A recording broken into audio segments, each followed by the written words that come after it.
கடலலை கொஞ்சும் திருச்செந்தூரில் விஸ்வரூபமே வேலையா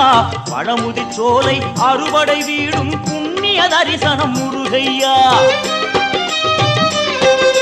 திருநீர் அணிந்து வரும் போது நெஞ்சில் நிம்மதி பிறக்குது கந்தையா